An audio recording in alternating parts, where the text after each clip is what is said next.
आज के इस वीडियो में हम UP triple S C GK के तहत 10वां भाग लेकर आ रहे हैं और यहाँ पर हम उन प्रश्नों को कवर करते हैं जो कि यूपी ट्रिपल एस सी के प्रीवियस ईयर एग्जामों में अभी तक पूछा जा चुका है। इसी तरह की अपडेट और फ्री स्टडी मटेरियल के लिए आप इस ऐप को डाउनलोड कर सकते हैं। डायरेक्ट लिंक वीडियो के डिस्क्रिप्शन में और पहले कमेंट बॉक्स में मिल जाएगा। माउंट किलिमंजारो ये कहाँ पर स्थित एक निष्क्रिय ज्वालामुखी है। जैसे माउंट किलिमंजारो में एक ज्वालामुखी है, आपको बताना है कि ये है कहाँ पे। ये क्वेश्चन राज्य मंडी परिषद में पूछा गया था। एग्जाम डेट है 30/5/2019 के पहले शिफ्ट में। देखिए इसी तरह के क्वेश्चन आप देखेंगे तो यूपी ट्रिपल एस सी में पूछे जाते हैं और इसके लिए जो आपका सही उत्तर है ये है तंजानिया। तंजानिया की बात करें तो ये अफ्रीका महाद्वीप में है और ये वहाँ का सबसे ऊंचा पर्वत है। यह वहाँ का एकल पर्वत है और इसका निर्माण लगभग 30 लाख साल पहले हुआ था। इसमें जो समुद्र तल से इसकी ऊंचाई है ये भी जानिए 5895 मीटर।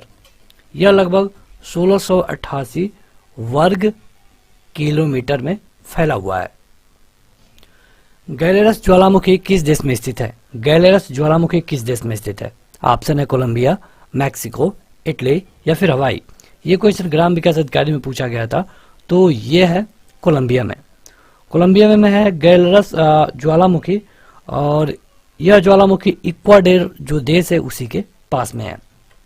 रेडियो तरंग के संचरण के लिए प्रयुक्त वायुमंडल का स्तर कौन सा होता है? मतलब कि आप देखेंगे कि वायुमंडल में 5 लेयर होती हैं, तो इनमें से रेडियो तरंग किस लेयर में काम करता है? ये question combined medical services competitive exam पूछा गया था। ये करता है आयन मंडल में। जैसे ही आपके नाम से ही पता है आयन मंडल, तो इसी में काम करता है रेडियो तरंग।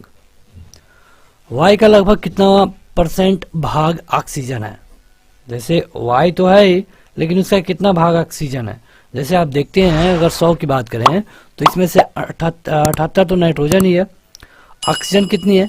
21 है, यानी कि इसे आप लगभग 20 मान लें तो 100 का 20 है, यानी कि 1/5। ये क्वेश्चन गणना पर्यवेक्षक में पूछा गया था। सामान्यतः वायुमंडलीय दाब होता है, जो वायुमंडलीय दाब होता है ये कितना होता है? ये question combined medical services competitive exam में पूछा गया था। देखिए अगर इसकी हम बात करें कि ये कितना होता है, तो ये होता है आपका 760 मिलीमीटर पारा स्तंभ। इसको हम पारा के साथ नापते हैं तो ये 760 मिलीमीटर पारा स्तंभ के बराबर होता है। कब अग्नि ज्वलनशील नहीं हो पाती है? मतलब कब अग्नि नहीं जलती है, ये पूछा गया है। तो देखिए अगर वहां पे 15% से कम ऑक्सीजन है तो जाहिर सी बात है कि जो बाकी है वो कार्बन डाइऑक्साइड ही होगा, तो इस तरह की कंडीशन में आग नहीं लग सकती। ये क्वेश्चन चकबंदी लेखपाल में पूछा गया था। अगला है कि निम्नलिखित में से कौन सी गैस वातावरण का महत्तम भाग है? मतलब वातावरण में सबसे अधिक कौन है? बेहद आसान क्वेश्चन है, लेकिन ये गणना पर्यवेक्षक में पूछा गया था। सबसे अधिक कौन है? नाइट्रोजन ही है 78%, यानी कि उत्तर नाइट्रोजन होगा। इसके बाद ऑक्सीजन है 20.95 या फिर आप इसे 21 कर सकते हैं। इसके बाद से जो कार्बन डाइऑक्साइड है यह है 0.03%। इसके अलावा जो बच जाता है लगभग 1%, इसमें आर्गन, नियान, मेथेन, हाइड्रोजन ये सारी गैसें शामिल है। हवा में निम्नलिखित में से कौन सी गैस प्रधान रूप से विद्यमान है? वही क्वेश्चन है, सेम क्वेश्चन है, ये स्टेनोग्राफर में पूछा गया है। पिछली बार आपने देखा कि ये क्वेश्चन गणना पर्यवेक्षक में पूछा गया था। तो इस तरह की वीडियो देखने का आपको सबसे बड़ा बेनिफिट यही है कि आपको सारे क्वेश्चन क्लियर हो जाएंगे जो कि आपसे बार बार पूछा जाता है। तो ये है नाइट्रोजन। देखिए यहाँ पे 2 सेकंड मिल रहा है, इसलिए आप अपना उत्तर कमेंट करके बताते रहिए। वह कौन सी पर्यावरणीय परत है जो कि विकिरण को वापस पृथ्वी में प्रत्यावर्तित करती है? कौन है जो कि वापस इसे भेज देती है? इसे कहते हैं हम स्ट्रेटोस्फीयर। स्ट्रेटोस्फीयर एक मतलब कि समताप मंडल।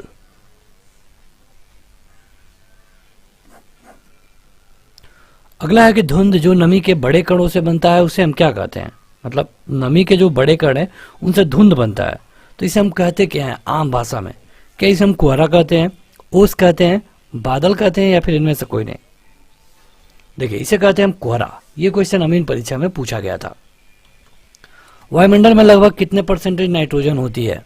वायुमंडल में देखिए अगेन ये क्वेश्चन ग्राम पंचायत अधिकारी में पूछा गया है कितनी बार एक ही क्वेश्चन रिपीट हुआ है। हालांकि ये क्वेश्चन आसान है तो आपको पता ही होगा, लेकिन इसी तरह हार्ड क्वेश्चनों के साथ भी हो सकता है, इसलिए जरूरी है कि आप इस तरह की वीडियो जो कि प्रीवियस ईयर के लिए है पूरा देखें। उन सबसे बड़े देश का नाम बताइए जिसकी सीमा में एक भी नदी नहीं बहती है। एक भी नदी नहीं बहती है और वो देश बड़ा भी होना चाहिए।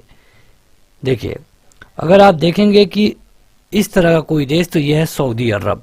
सऊदी अरब में यह एक भी बड़ी नदी नहीं है, और इसके अलावा 17 अन्य देश भी हैं जहां पे नदी नहीं है, जैसे कतर है, कुवैत है, ओमान है। लेकिन सबसे बड़ी देश की बात करें तो यह है सऊदी अरब। यह क्वेश्चन स्टेनोग्राफर में पूछा गया था। कौन सी नदी पूर्वी चीन सागर में बहती है? कौन सी नदी है जो कि पूर्वी चीन सागर में बहती है? यह क्वेश्चन यूडीए एलडीए 29/11/15 में पूछा गया था, और यह है यांगसी। यांगसी इस देखिए, यांगसी ये पूरे एशिया का आप देखेंगे तो एक अच्छी खासी नदी है, और ये उत्तरी संघाई में बहती है। उत्तरी संघाई में, यह आप याद रखिए। अगला है कि निम्नलिखित में से कौन सी नदी विषुवत रेखा को 2 बार पार करती है? 2 बार। ये क्वेश्चन असिस्टेंट अकाउंटेंट 22/11/15 में पूछा गया था। देखिए, अगर हम 2 बार की बात करें तो ये है कांगो। कांगो नदी है जो कि कांगो नदी, जिसे हम कभी कभी जायरे नदी भी बोलते हैं, तो ये विषुवत रेखा को 2 बार क्रॉस करती है, और ये लगभग 47,000 किलोमीटर की यात्रा करती है। अगला है कि डेब्यू नदी का उद्गम किस देश में है? ये क्वेश्चन ग्राम विकास अधिकारी में पूछा गया था 22/12/18 पहला शिफ्ट। डेब्यू नदी, देखिए डेब्यू नदी की बात करें तो इसका उद्गम क्षेत्र है जर्मनी में है, और ये ब्लैक फॉरेस्ट के पास जो पहाड़ी हैं वहीं से शुरू होती है। और अगर आप डेब्यू नदी की लंबाई की बात करें तो ये है 2842 किलोमीटर।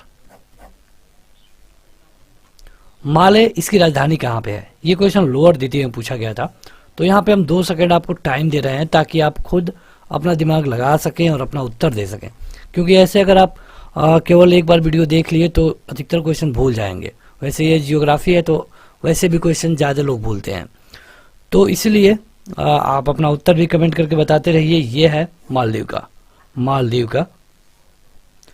अगला है कि वेनिस शहर जो कि नहरों और पुलों से युक्त है, निम्नलिखित किस देश में स्थित है? वेनिस है स्कॉटलैंड में। वेनिस कहाँ पे है? इटली में है, स्कॉटलैंड में नहीं है। वेनिस इटली में है, और यह एक एंटार्क्टिक सागर के किनारे पर स्थित है। यह क्वेश्चन लोअर में पूछा गया था, इसका इटली उत्तर सही होगा। निम्नलिखित में से कौन सी भूमि किसी भी देश के स्वामित्व में नहीं है? कोई भी देश यहाँ का मालिक नहीं है, और यह है अंटार्कटिका। अंटार्कटिका का कोई भी मालिक नहीं है। ये क्वेश्चन लोअर सेकंड री एग्जाम में पूछा गया था। देखिए, अगर आप चाहते हैं कि इससे पहले रीजनिंग, जीके, हिंदी सारे क्वेश्चनों को रिवाइज करना, जो कि यूपी SSC अब तक अपने विभिन्न एग्जामों में पूछ चुका है, तो आप ऐप डाउनलोड करिए। ऐप का लिंक वीडियो के डिस्क्रिप्शन में और पहले कमेंट बॉक्स में मिल जाएगा। वहां जाकर आप उन सभी क्वेश्चनों को देख सकते हैं, टेस्ट दे सकते हैं। निम्नलिखित में से कौन सा शहर पश्चिमी ऑस्ट्रेलिया की राजधानी है? पश्चिमी ऑस्ट्रेलिया की राजधानी पूछा गया है। पश्चिमी ऑस्ट्रेलिया की राजधानी है पर्थ। ये क्वेश्चन लोअर एग्जाम में पूछा गया था। एग्जाम डेट है 1/10/2019। ये दक्षिणी गोलार्ध में है, याद रखिए। निम्न में से सबसे अधिक सीमाओं वाला देश कौन सा है? ऐसा देश जो सबसे अधिक जिसकी सीमा हो। देखिए, जाहिर सी बात है कि वो देश थोड़ा बड़ा होगा, क्योंकि अगर छोटा होगा तो उसकी सीमाएं भी छोटी हो जाएंगी। और अगर इनमें से आप बड़े देशों को देखेंगे तो सही उत्तर होगा चीन। और चीन है जो कि सबसे ज्यादा देश के साथ सीमाएं शेयर करता है। ये लगभग 14 देशों की बॉर्डर को शेयर करता है, जैसे कि भारत, उत्तर कोरिया, रूस, Mongolia, Kyrgyzstan, Kazakhstan, Tajikistan, Afghanistan, Pakistan, Nepal, Bhutan, Myanmar, Laos और वियतनाम। तो ये लगभग 14 देश हैं। दुनिया का सबसे छोटा देश कौन सा है? सबसे छोटा देश, और ये बात की गई है एरिया के हिसाब से।